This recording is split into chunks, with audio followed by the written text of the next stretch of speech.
Hello, this is Brian Foster on Kardec Radio, presenting the program Spiritism and the Spirit World Around Us.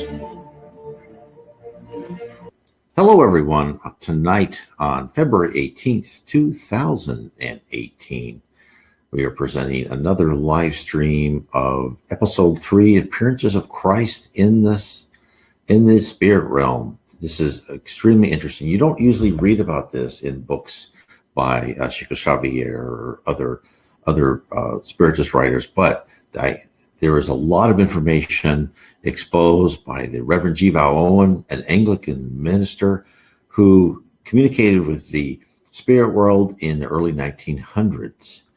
For all of his communications, he actually published all these in a newspaper and later a book. He didn't take any money for any of this, and he was, a very, poor reverend in the Anglican Church. And actually, after he published everything, they actually threw him out of the church, and only through people like Sir Arthur Conan Doyle and H.G. Wells, they created enough money for him for a trust to support him and his family, so he could go around England and the United States talking about the spirit world. So first of all, I want to say welcome to the Kardec Radio face page. Again, if you're on Facebook, go to Kardec Radio, look that up, and you can see all sorts of live streaming on Kardec Radio face page. People are joining up all the time. I see new members coming in constantly. And also we are live streaming. Our voices are live on, as we do Kardec Radio, also on Kardec Radio, the app, the application that you can get on your Apple device or your Android. Go to the App Store, or I think it's the Play Store on the Android device, and you can see Kardec Radio, Kardec Radio. It's a free app. You put it on your iPhone or Android device.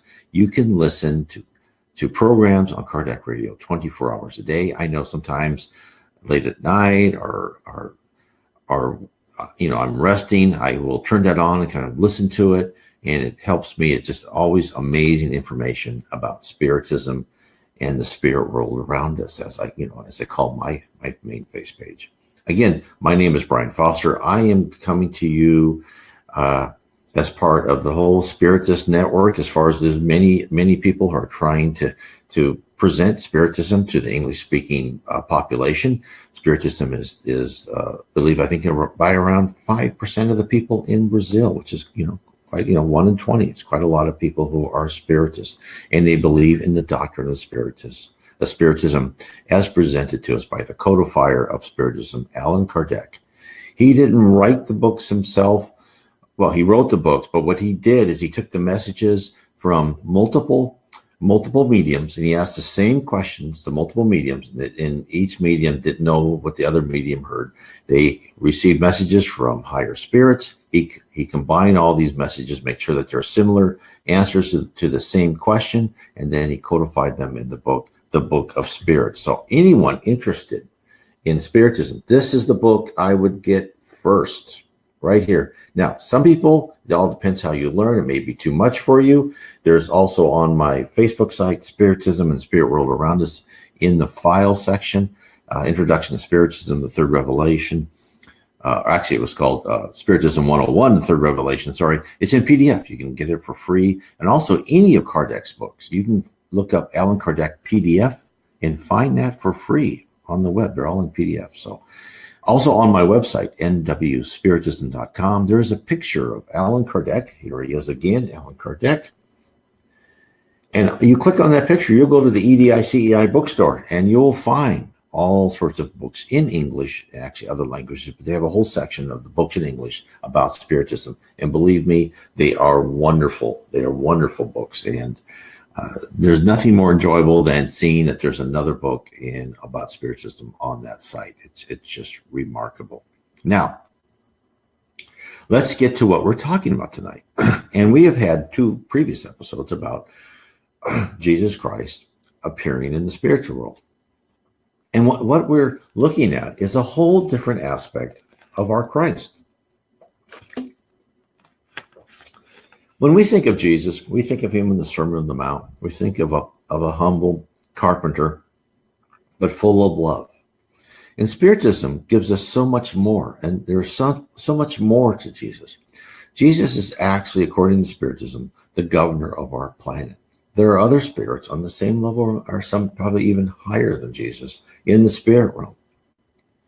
But to us, he was the spirit that formed our solar system, formed the earth, guide the evolution of life on our planet, which resulted into a life form capable enough to be given the spirits, the souls of spirits, into a human physical body so we could exercise our free will, so we could grow to become more mature spirits, because that's why we're on Earth.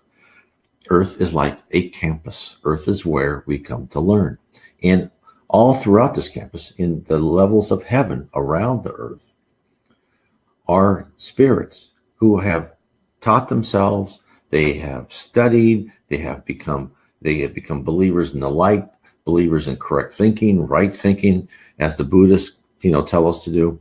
And they are around us in heaven in order to provide the campus, us here on Earth, with the tools and the lessons we need to become better, more mature, civilized spirits. What's a civilized spirit? Well, someone who doesn't hate, no envy, not too materialistic. We have to be somewhat materialistic on Earth in order to supply for our families and other things, but not too materialistic. So it's like you could look at Jesus as the CEO or a dean of our campus. I mean, as just a marvelous being. And even when you read about on Jiva, and of course, this is what I'm telling you about is all from this book, Heaven and Below. Book 1 is Spiritism, the spirit world revealed to an Anglican vicar. What I've done here is I've taken communications that he's had with various amounts of superior spirits, and I've compared that with communications from other Spiritist mediums, and showing that what Reverend Jiva Owen learned and communicated with these spirits is all in concert with Spiritism. And in fact, I found out about his book from another book by Sacrograph by Chico Xavier. And in that, they mention Jiva Owen as part of the legion of spirits who are helping Spiritism get hold on in our Earth at this present time. So let me tell you more about information on our Christ, Jesus Christ, in the spirit world. So in my book, I talk about a returning from a mission and meeting Jesus. So in what was communicated to the Reverend Jiva Owen is a team of 15 spirits that just returned from the lower zone on a mission to rescue souls trapped in a city, where the poor trapped souls were variable slaves, right? So these spirits, these 15 spirits, upon arrival, they were met by Jesus, who acknowledged the success of their undertaking and told them of his love for all spirits. The gallant 15 had a mission to the lower zone. The purpose was to free spirits who had left their physical bodies and found themselves in a place where malice and selfishness reigned. These unfortunate souls found themselves there because they had been dominated by baser emotions. They too believed they could treat others carelessly and concentrate only on their wants and desires. This is the greatness of the Spiritist books and the books by Jiva Owen. They tell us the truth. They tell us that there is a lower zone which starts at the crust of the earth, it goes up to the first level of heaven, and then the Spiritist called the dark abyss, which is below the crust of the earth and goes down below. And the mundane secret that Spiritism really tells us all is that when we get rid of our physical body, we are who we are. Has anyone ever worried about, okay, when I die, what happens to me when I die? Right? Do I lose all memory? Am I a different person? What happens? Well, what happens is you are who you are. You are who you were. Now you may be, depending on the level you go, you may be a little bit superior intellect and so forth, or you may be down in the lower zone, which is not a nice place. It's a place that spirits go who are still tied to earth, maybe have done petty crimes, don't believe in the way to the light. But nothing is permanent. Nothing is forever.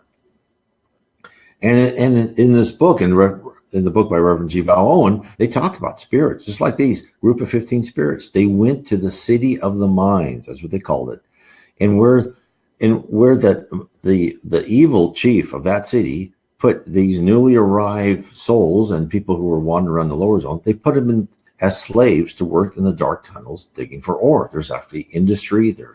There are cities. There are types of mafia type governments within the lower zone. There's everything you would expect from a population of not very nice people, selfish, completely uncaring people. And you're in the government, like probably something like North Korea, but probably worse. So Jesus Christ in the spirit realm saw the people in the city of the minds and ones who were put in slaves, and they knew that they were ready. They had worked there, and they've worked under a horrible, oppressive environment. So the spirit realm assigned a group of high spirits to journey down into that dim and horrible environment to free the slaves and to lead them to another location, because they had paid the price of their rejection of the better path, and now they're ready to think about being respectful and charitable to their fellow beings. Now, Reverend G. Val Owen got this communication on January 25th, 1918. And this is the story of the return of the spirits, of the 15 spirits, to the 10th level of heaven. And the group of spirits who had just finished their long and arduous mission went together to the Temple of the Holy Mount, as they called it. And together they entered the central hall of the sanctuary, where large groups of spirits were congregated. There was no sound. Complete silence encapsulated the room. All were kneeling, waiting for the appearance of Christ. The group quietly took their place in the back of the hall. They did not wait in the rear for long. In the open path in the middle of the throng, a seer walked towards the altar. And as he passed by the newly arrived group, he took them with him. So he gathered these 15 spirits and took this. And, no, you come with me. And they walked up the aisle. And they all came to rest before the altar and went on their knees and waited. And this is what the Reverend G. Val Owen said. He says, this is the communication of what was sent to him. Then at last, having received the sign, all raised our heads and looked toward the altar. The sign we had was a sense of presence which glowed in and around us. And as we looked, we saw standing on the left of the altar, with the altar on his right hand, the Son of Man. He never comes twice in like fashion quite. There is ever some detail new to catch and hold the mind and speak its lesson. Okay, first let's talk about that one thing. And I've seen that, you'll see that if you read the book Heaven and Below. He always comes a little bit different. Remember, Christ, he will come to us like a human. He may be in other planets and come to them like they are. And even within in human fashion, he comes as he perceives himself to be, or he wants us to perceive himself to be. It just shows you the power of a high spirit. So I'll carry on with the quote. In straight line above his head, hands crossed abreast, stood still, silent and suspended, 7 high angels. Their eyes were not closed, but their lids were lowered, and they seemed to be looking on the ground a little in rear of him. They wore gossamer robes of varicolored hues. They were not really colored, these robes. They did but suggest color without displaying it. These were the hues you have on earth, but with these also some of you, after your style of violet, gold, faint crimson, not peak, but what I write, faint crimson. This is as he's talking to the Reverend G. Val Owen. So they were, and then for all their gossamer robes, their bodies were naked in all their surpassing loveliness. They were so very high in their holiness that the garments were of such a luster as not to clothe so much as to adorn. Their heads were encircled with a band of light about their hair, and the light was alive and moved in its radiance as their thoughts took on a disposition towards praise or love or pity, or evenly attuned, and so equal the poise of their minds that even a very slight change of thought would affect those circlets of light and also send a shimmer of crimson through a blue robe, or a shimmer of gold through one of violet. The Christ who stood by the altar was both more emphasized in his visibility, and also the details of his countenance were to us more plain than was the case of those attendant angels. He wore upon his head a double crown, one with the other. The larger and outer one was a purple, and the inner was a white mixed with crimson. Bars of gold joined the two into one structure, and between them there were set jewels of sapphire, a very pretty piece, and light from it was a cloud above his head.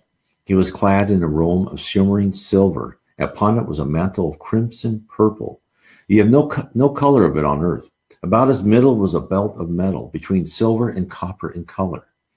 I am doing my best to give you what his appearance was, and I think I must use strange mixtures of earthwords. Even then I cannot come near to doing what I list to do. Upon his breast was a chain of rubies, which held his mantle about his shoulders. In his hand he held a stick of alabaster, very colored, which he rested upon the altar in repose. His left hand was upon his hip, thumb, and belt, so that the mantle fell away on that side. His grace of his figure was matched by the graciousness of his face. So here you have a very complete description of Jesus in the spirit world. How majestic. His attendants were majestic and beautiful, but he himself outshone them all. And he will wear a robe and with colors and with jewels and a belt, and he was in human form. So therefore, Jesus and his attendants presented themselves magnificently, not to overawe the audience, but to display what each person in the crowd had the potential to attain. Higher spirits are ever teaching, ever guiding through subtle and overt methods. Unlike the appearance of an earthly king, where the peasants could never hope to achieve that level because they weren't born to the correct parents, all spirits carry within them the possibility to realize a higher ranking, an exalted level of responsibility. Remember, Jesus was once just like us. He was once on a primitive planet, then moved to a planet of atonement, where we are now, a planet of atonement, where there's chaos and hatred and wars, all because why? Because we're learning. We are atoning for past mistakes. And as we atone for past mistakes, we must live in the type of environment where we made our mistakes. But we sometime will be a planet of regeneration. And I'll talk about more of that in our later talks. But in the spirit realm, more responsibility translates into more love, an increase of empathy for their fellow creatures, and exponential growth and dedication. The Reverend Ziva Owen asked the spirit messengers if Jesus appeared as a pictorial representations of him and received this answer. So remember the pictures we have of Jesus, right? So this is what they say, because we have the kind of the light brown hair and sometimes the kind of the beard. This is what they said. But little, friend, but little. But you must know that his face is not of the same features and detail in every manifestation of him. In essentials, it is unchanging. As I saw him now, his face was that of a king. The sufferer was there, but regality was the dominant note. We read him as one who had run his kingdom. What elements of battle remain were transmuted into that restfulness which comes with attainment. You are wondering if he had a beard, as in your pictures of him, not as I saw him then. Indeed, I have never seen him yet with a beard. I have seen him some 50 or 60 times, but that does not settle the matter. There is no reason why he should not appear bearded, and he may do so on occasion. I have not seen him so, and that is all I can say. So isn't this interesting? We are getting, through the Reverend Ziva Owen, real information on what it's like to see our Savior, our Master, in heaven. Now, I know a lot when people have NDEs, they see him with a beard. And therefore, I'm sure that some people, when they come to earth, they see him as they see the picture as they would see in their mind. So it's all could be, the fact is Jesus shows himself as he wants to. In the spirit world, we appear as we will ourselves to appear. We have that ability too. When we pass on from this body, we, as they say in the spirit world, is when you're young, you grow to be older, and when you're older, you grow to be young. It all gets into the middle because that's what we feel ourselves to look like. Everyone's probably between 20 and 40. I mean, it depends on where you feel most comfortable. So, hence, Jesus shows himself a little different depending on the message and the audience he encounters. This is not only particular to Jesus, but to any spirit who've had training to bend universal fluid to their thoughts via their faith, via their will, right? Another reason, that's one of the reasons we are on earth, to train ourselves, to train our will to the good. The power a high spirit has is unimaginable. Remember, here, when we want to do something, we have to physically do it, right? We think, right? We think, we speak, then we use our hands or whatever, but we have to do something physical. In the spirit world, thought is action. Now, Jesus spoke to the combined spectators, and then he turned his attention to the group of spirits in the front row who returned from their mission in the lower zone. And this is what he said. And you who have been down into the outlands of gloom, know that I am there also. Manifest to those, my strayed ones, I may not be except in part and seldom. But when I had penetrated to the outer realms of my Father's expression of himself, then, before returning this way onward, I went, as you have done, and spoke to many people, and they awoke to hear my voice, and a large number set their faces forward towards these realms.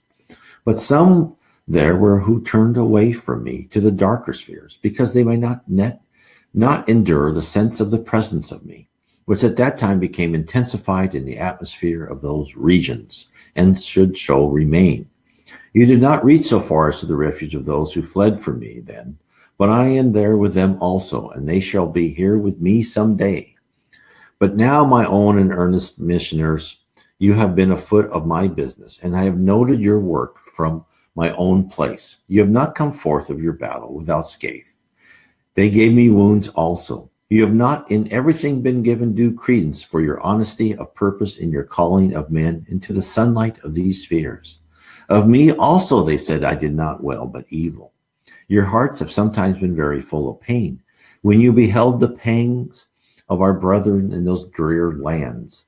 And at times you have stooped to wonder why the Father is also called. Times when the most anguish of others bore you down with its millstone of woe, crushed you nearly.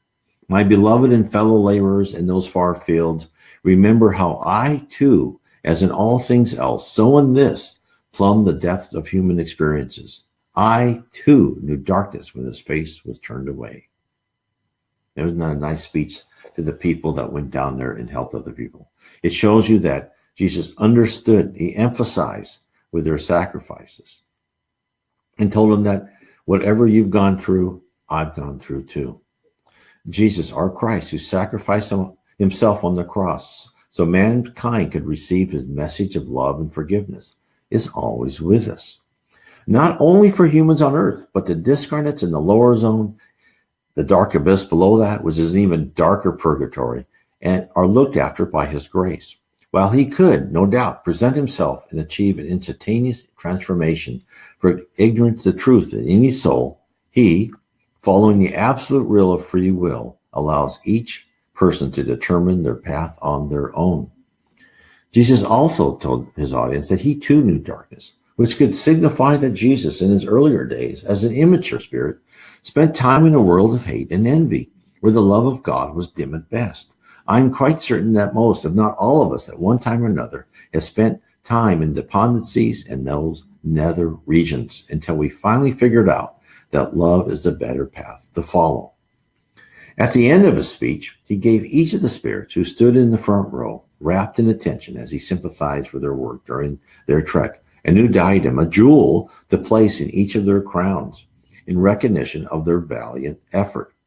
Ever thus does Jesus and our superiors in the spirit realm send us forth and welcome us back from our episodes of learning and toiling.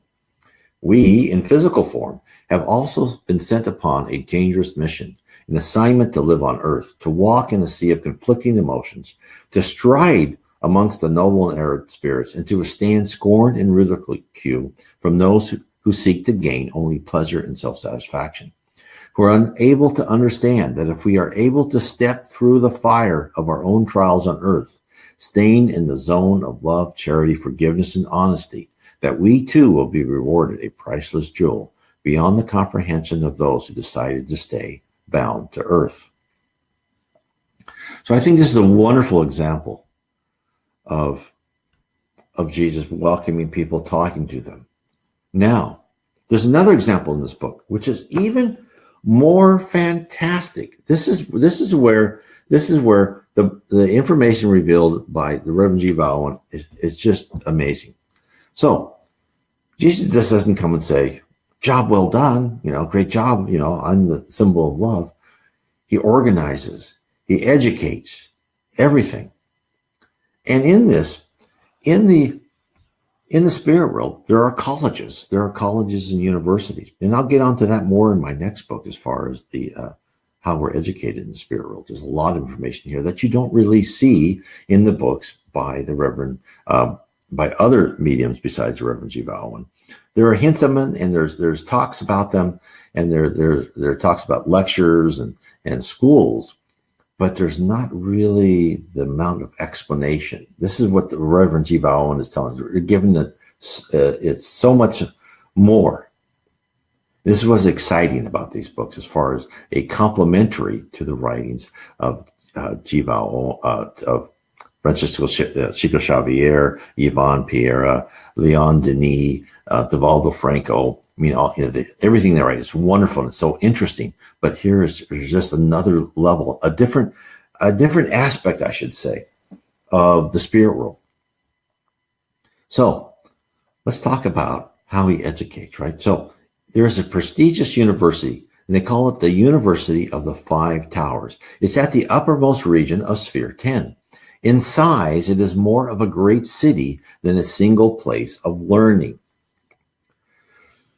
There, the object is to fully understand the grand processes of the spirit world before students journey on to the actual act of creation amongst the planets of the universe. So let me step back a little bit and tell you what the spirits have told Reverend G. Bowen. Now, of course, as I said before in my other talks, the numbering of the spheres of heaven is arbitrary, and they use it just to give context to what they're saying. This is not a universally held numbering system. So you understand that. But as what they're saying is, from the spheres 1 to 10 is all about us learning more. And as we come back repeatedly, we're incarnated on earth to learn, to mold our personality, to remove blemishes in our character. We also then, as we go back to the spirit world, we go back and we go from level to level, and we go through certain colleges, right? And then of course, it's free will. We can stick at a level for thousands of years if we want. But if you want to, you can go up and up. So in those first 10 levels, it's all about learning the processes of the spirit world. It's like you're going to school and you're learning, okay, let's say you go to school in the United States. It's okay, this is how the government works. This is how laws are made. You learn about biology. You learn about physics and chemistry. And, this is the world you live in. Understand nature, right? And you're taught the basics. You're taught these things before you actually go out and get a job and you're actually doing something. I think the idea is about the same in the spirit world. You are taught the basic processes and the system of rules and laws of the spirit world. And then when you get above level 10, which to us is huge, I mean, these are very high angels up in level 10, then you actually start the actual act of creation, where you will be an intern or a member of a team guiding the evolution of a planet, right? Evolution of life, evolution of trees, whatever. So at this University of Five Towers, Jesus arrived at one of the towers. They called it the Towers of the Angels. And this is what thousands of souls on the ground saw Jesus as he appeared. He goes, and as we sang, this is the quote from a group of spirits talking to G. Bowen. And as we sang, the whole building began first to vibrate and then to dissolve and pass away. And the angels who have been about its walls and arches now formed groups who stood each in order in front of his own great company, which stretched away behind him into space. For the whole heavens were filled with innumerable companies of men of different race and animals, and all creation was there around us. We saw the spirits of men who were in the animal stage, and others in all degrees of progress, up to the state at present reached on the foremost of the planets. We saw all forms of animal life, both of land and air, and sea creatures in all their degrees of development, and also from simple to complex form and organism. And we saw those angelic beings also in their degrees of splendor, who had charge of peoples and nations, and of animals and plants in all the variety of order. These hierarchies were most sublime, for we saw them in massed grandeur, and those who had been stationed about the crown were now observed to have taken their places as members of those groups to which they each belonged. The Spirit Arnell, through the help of the Spirit Kathleen, who had the best ability to speak to the mind of Irvin G. Bowen, conveyed his experiences while he was at the University of the Five Towers. The manifestation that the Spirit Arnell witnessed illustrates the complex organization, the power and vast reach of the spirit realm. Animal, vegetable, and minerals are all guided in their creation and evolution. Everything is planned and organized by spirits so far above us, we can only imagine their power. While the majority on Earth at this moment see the resulting chaos of the Big Bang, the truth is the explosion at the beginning of our physical universe was a planned incident. All subsequent planetary, solar, and galaxy events were also deliberate. Now let's talk about Arnell. In the communication to G. Val on a Monday, March 4th, 1918, we find out more about Arnell. Listening to the Spirit Arnell's description of what was revealed to the throng of spirits, G. Val wished to know what Arnell believed when he was incarnated on Earth. First, G. Val learned that Arnell lived in Italy during the Renaissance. He was born in England, but traveled to and lived in Florence for the rest of his life. Arnell taught music and painting. This is what Arnell said of his life. He was in Italy, my son, in Florence, the beautiful, and I do not mind me when, but it was at a time when God was making things anew, and men were beginning to think strange, bold thoughts. And the church frowned from one brow, and state frowned from the other. And well, I died him in life, so escaped their further enmity.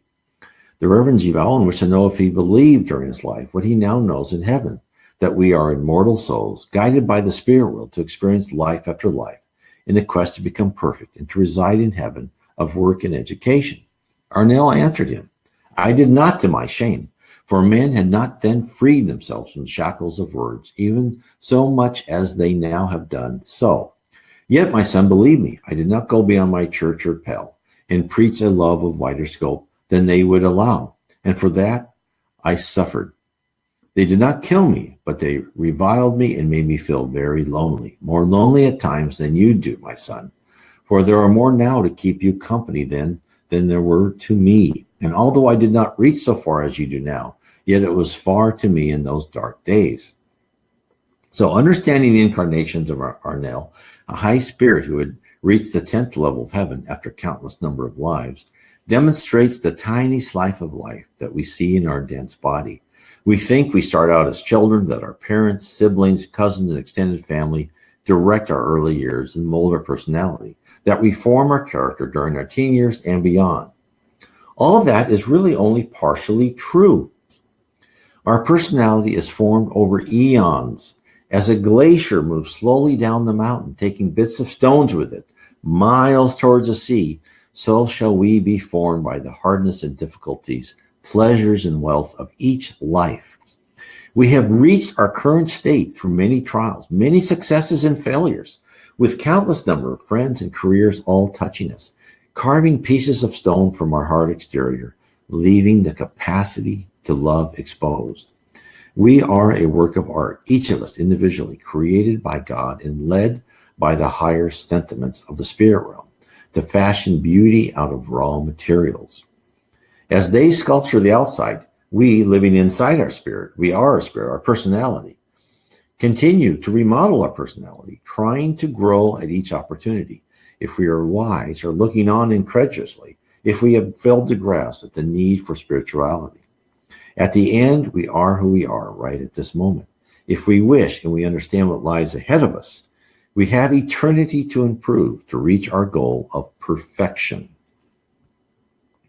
So, at the beginning of the communication from Arnell, he described music coming from the Tower of Angels, which must have alerted everyone of the coming of an important event. And the music begins slowly and built into a crescendo. I imagine something like Ravel's Bolero, a leisurely rhythm winding its way down an ever steeper path, picking up the breeze and culminating to a landslide of excitement. And as the music played, the tower changed. Light began to penetrate its walls. People noticed and anticipated a great event. More and more streaming out of their buildings, hoping to catch a glimpse of what would be next. Then voices started to accompany the music, singing, "We who have listened to thy voice from afar know thou art he from whom melody is for. At thy word eternities brought forth beauty. We who have seen thy face in thy eyes, who alone hast shown to us thyself, know that thou art formless, and yet out of thy mind came form, that beauty should not go naked, but be clothed in garments, whose woof is light and their web the shadow. We who have felt thy heart its beating know that beauty is so formed for us, because thou art all love, and no love is but of thee. In all of thy beauty, we can only know thy beauty of thy Christ, who shall manifest to us, thine offspring, in such form as thou hast given us to wear. We bow our heads to worship thee, for of thee we are, and ever to look to thee, center of life, of what being life is screen. Behind this outer life thou hidest thine effulgence, that is harm us not at all. Yet what thou mayest show us of thyself, give to us now, who wait his coming and his peace." So what was sung summarizes what those in the levels of heaven around the earth know of God, that God is incomprehensible to most, and certainly to us on earth. As it was also stated in the Spiritist book, is that we do not have the capacity to really understand God. And even in the certain levels of the spirit world, the spirits don't have the capacity to fully understand God. And their capacity is only barely more for those in our close heavenly spheres, that we know him by his works and his messengers. God creates with love and beauty in mind for all things. And one of his most precious gifts to mankind and to us is Christ, sent to bring our poor, immature spirits from darkness into light. And as the last words were sung, Jesus said, "Peace." And all looked up and saw him standing at the entrance of the Tower of the Angels. And then Arnell tells us more. This is what Arnell tells us. This is all just immensely interesting to see the process of heaven. And I think everyone should look at this and think, well, what awaits you, that it's just marvelous, right? Imagine being there and seeing Christ and seeing, the images that come and the knowledge and the power and the love and compassion that is there. That is what awaits all of us if we learn from our life on earth. No one is saying we have to be perfect. Look, we're all going to make mistakes. We're just like little children, right? Whose parents expect their children to make mistakes. And in fact, they welcome it, because only through mistakes and some pain and some suffering do we get better and we have great knowledge. So this is not impossible. We just have to try to do the best we can. So this is what Arnell tells. Before him stretched a very long stairway, very broad, down to the water's edge, and kneeling on the steps were a great number of angels. They were residents of the tower. There were many thousands in all. He stood alone, well away from the great round archway, which he gave into the tower, and behind him stood another multitude of angels of still higher degree, who had attended him on his coming. The tower now glowed like a great leaping flame and flashed out its fire into the atmosphere until the waters flickered, shimmering like the tower, and seemed to alight with its ardor. Then Arnell tells us why Jesus appeared. The object of this manifestation was one of instruction as to the sciences of that university. I told you what it was. We had pursued our work of research and accumulated much material. Now he came to show us how it was coordinated with the knowledge of God as progress into the spheres ahead. So, what are we being told? This is why the spectators witness the plenitudes of life created and molded by God and his angels. In essence, God's thought, which took the form of a word, and then via God's will and an outer expression of a command, matter, spiritual matter, was created. From this, everything began. Arnell told the Reverend G. Vallon that he couldn't explain more, either because it was forbidden or the concepts were too alien for the human mind. Now, then Arnell described Jesus. Now, look at this description and see how it differs in some small details from the previous description I gave you before. His robe was a tunic to the knees of liquid green. His arms were bare of both of clothing and jewels. One jewel alone he wore. His belt about his middle was fastened by a clasp, and the clasp was a flashing blood-red stone. Midway between his hips it rested, and in that there is a mighty significance, if you will think it out. For although he is never severed from the one of whom he came, yet in his work in these spheres away from the Father's presence, his is truly a separation. He sallies forth as of his own strength to do battle with worlds and must perforce turn away his face to do it. For his will must be projected outward from spirit into matter. That is the mystery of the ruby's emplacement. What is he saying? Well, via the stone, Jesus is always connected to a higher power, even when his full attention is elsewhere. After the demonstration of the creations of many planets in the universe, the students were allowed to explore what they saw and were able to talk to those involved in their creation. This is what Arnell said. For the time we are no longer denizens of the 10th sphere, but of the whole universe, and wandered about amongst its continents and down the vistas of its ages, and spoke with those who planned and those who wrought in that great workshop of God. And many new things we learned, and each new thing was a joy, such as only those may know who themselves come so near to creatorship, as we who are now receiving an advanced lesson in our school, in order that we, even as these mighty ones, should go forth to do as they had done so wonderfully. Yes, even those who had made a worm or a thorn. So, as in earth, when students are ready, more knowledgeable, more knowledge is at their disposal. So it is in the spirit world. We are all matriculating from one level to the next, each stage preparing us for a higher step. For those of us who thought assignments or exams were put behind them after high school or college, prepare yourself to an eternity of intellectual pursuit, with bouts of practical experience thrown in. So this shows you another aspect of Christ, education, preparing love and knowledge for those as they will go higher and higher in the spirit world. Now, let me go one more interesting fact about our talk tonight about Jesus Christ, and that is we are told that spiritual forces are intensified at Christmas. And this is what they told the Reverend G. Vallon. It is Christmas Eve, my son. I wonder how many there are in the earth life who have any idea of the tremendous forces which gather about Christendom at seasons such as this. Of course, you know that the interaction between the earth sphere and those of the spirit life is continuous. It varies in intensity and also in ratio to the amount of power you yourselves generate by your devotions. In this word, I include not only your set prayers, either private or public, but the whole content of sentiment, which at certain seasons hover about earth. At Christmastide, it is very great, and we are able to respond from our side. The two streams of aspirations and response meet in mean distance blend, and the resultant is not limited to the sum of their two separate quantities added together. There is another factor enters in the operation, that of generation.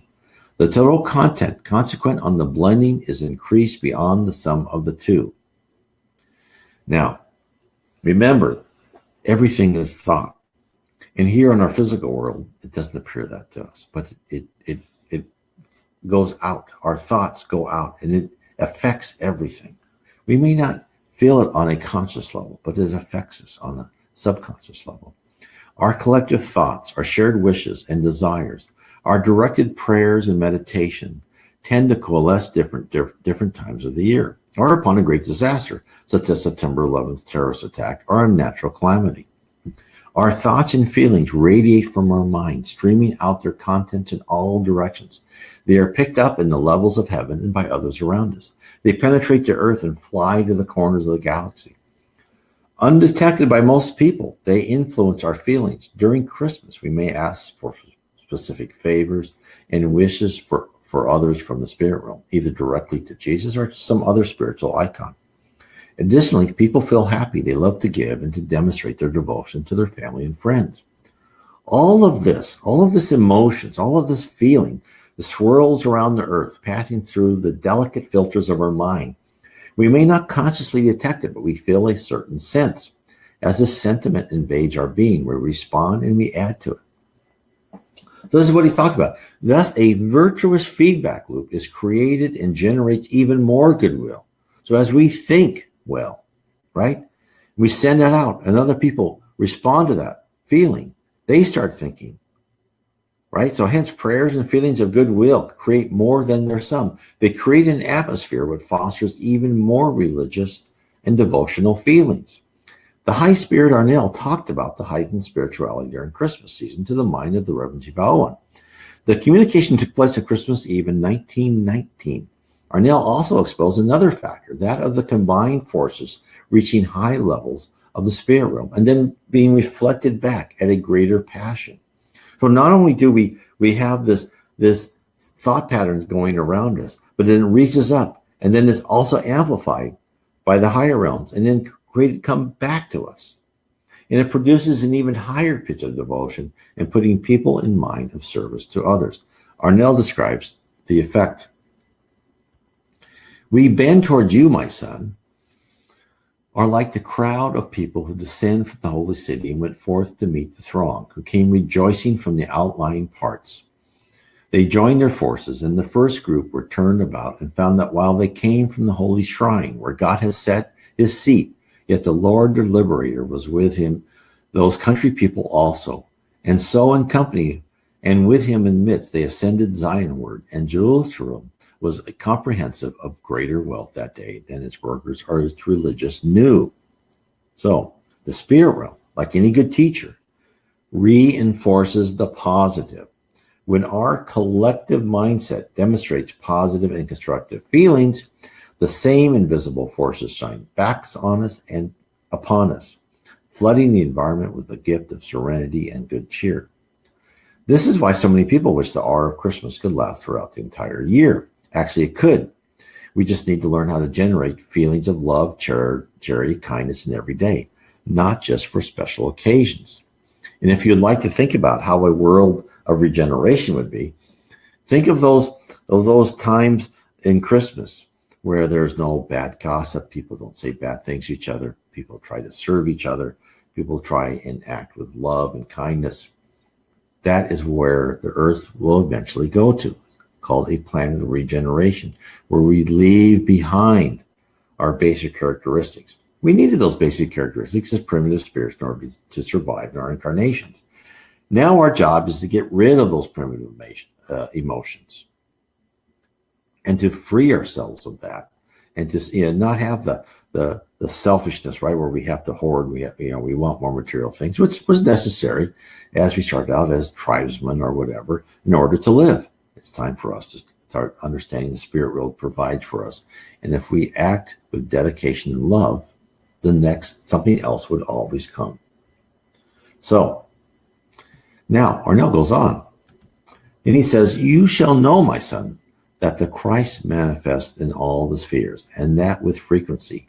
Each manifestation is also appropriate, both in character and setting, to the business in hand. He does not always assume the same form, nor yet the same character. And that's as we said before. And this is a vital point. Christ comes in presentation as befitting the task and the occasion. Christ is a very high spirit, and as such, he is mostly or all composed of energy, and is able to will himself into any form he desires, which I said before. And as we see, We're seeing different aspects, right, of our great leader. Arnell tells us how he chose to reveal himself at Christmas. At this holy tides, he comes as Christ the child and is in many spheres manifest at one time. The numbers matter not. He has that power. Jesus is so what does that tell us? He's a spirit with unimaginable power, capability, and capacity. He can show himself to many people in different locations and react to each crowd through his will. Nothing illustrates the concept of logical structure of the spirit universe better than the ability to replicate oneself. When a spirit is composed of energy within a structure built upon universal fluid, which responds to energy channeled via a spirit's thought, their mind, their will, then everything and anything is possible. Different levels of heaven may be constructed. Temples may rise. Mountains may be moved. Stars can be born, and one's personality may be replicated to exist in multiple locations, all the while communicating back to the original entity.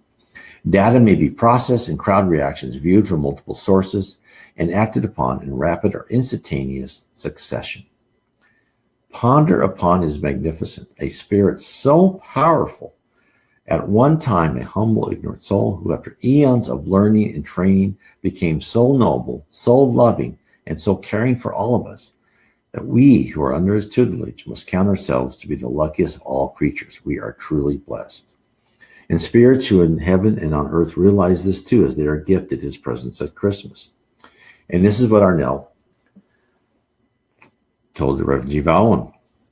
When the multitudes come together for worship, then he is seen to gather visibility before them in such wise assemblies tonight and tomorrow night, and through the whole tide of Christmas. Many will be wooed from the earth life in their sleep time, and a few while waking, and will be taken to that heaven appropriate with their own degree of spirituality reckoned. There they will join with their compeers discarnate to worship the Christ, their King. So this is something, again, for all of us to remember, is that the spirit world, and Spiritism tells us, and of course it tells us in the books by Allan Kardec, in other books, Chico Xavier, puts all the great books by Andre Luis, his whole sequence. I would recommend that. The first book is No Solar. Is that when we sleep, our spirits can leave us and we go to the spirit world. That's why we sleep, right? We regenerate. Our sleep's not just to regenerate our physical body. We regenerate our spirit, right? Our mind. And we go to the spirit world. Maybe we go to pretty bad places, right? But we, those are lucky enough, they'll go up. And when you have dreams, and this is part of, teaching yourself, when you have kind of elevated dreams, and you'll feel the emotion, you'll feel love, and you'll see things through different symbols, because you really don't know. It's hard for you to interpret for your human mind of what you saw in the spirit world. But think about those things, especially at Christmas. If you have dreams like that, and think if you had a wonderful dream during Christmas, and you felt this immense amount of love, you probably were in the spirit world, right? You were probably at some sort of presentation of the spirit of Christmas. So all of this is in this book, Heaven and Below, Book 1 of Spiritism, The Spirit World Revealed to an Anglican Vicar. I will carry on this as we go on, and I hope this is interesting because it gives us a whole nother view of heaven, right? And as I said before, heaven isn't a place where you go when you sip your drink, with a little umbrella and on the beach, and you just while away your hours for eternity. Because imagine when you're on vacation, even a nice beach vacation, it's very pleasant for a day or two. Some people can last the whole week, but for eternity, that would be too much. That's why when we go to heaven, we keep learning. Heaven is for the people who ascend the most probably, this is my opinion, the most rapid in heaven are those who are intellectually curious, who want to learn, and then also are in touch with their emotions and feelings and know that it's important to not only intellectually decompose and analyze things, but also then to love them with their heart. And of course, I'm certainly not there. I've, been in computer science and I've always been more analytical than emotional, and I'm just beginning to understand the need to combine both, combine love, because what is wisdom, right? Wisdom isn't just knowledge from our peers or forefathers and many years of reading. Wisdom is the combination of of knowledge, intellectual pursuit, intellectual techniques, and your emotions and your heart, right? And understanding people. That is what true wisdom. It's a combination of that, and that's what they need. Is they need people with true wisdom who know how to understand, to attain true wisdom. And then in heaven, you combine that with a thirst for learning and for serving. You can't go wrong. Even though we make mistakes, I make mistakes every day. Every day I fail on something. And I'm still selfish. I still have pride, right? All those things. And I still sometimes talk too much. I don't listen to people. I bark orders. I do all those things wrong. But I try to think about them and say, oh, why did I do that, right?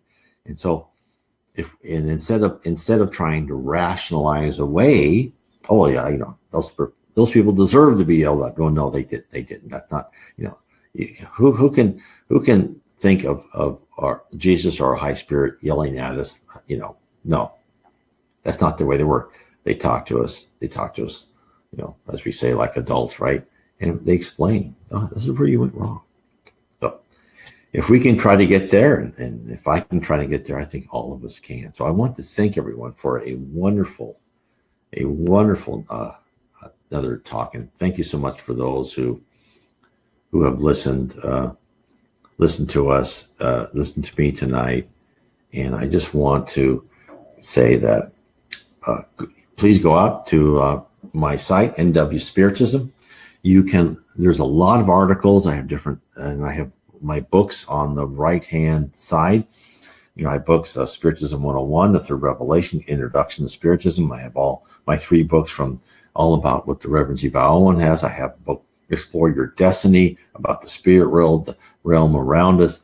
The Case for Reincarnation talks all about reincarnation, what you do, how you decide your own body, right? All those things. The Problem is the Solution, talking about the trials we go through and why we must go through those trials.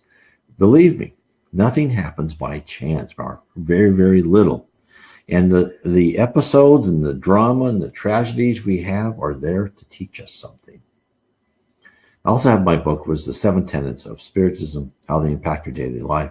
And that's my more personal search of how I found Spiritism and how I started to detect the signs and signals from the spirit world to kind of help guide me and my wife into kind of what the paths we should take. So I want to thank everyone. I'll put the end credits on.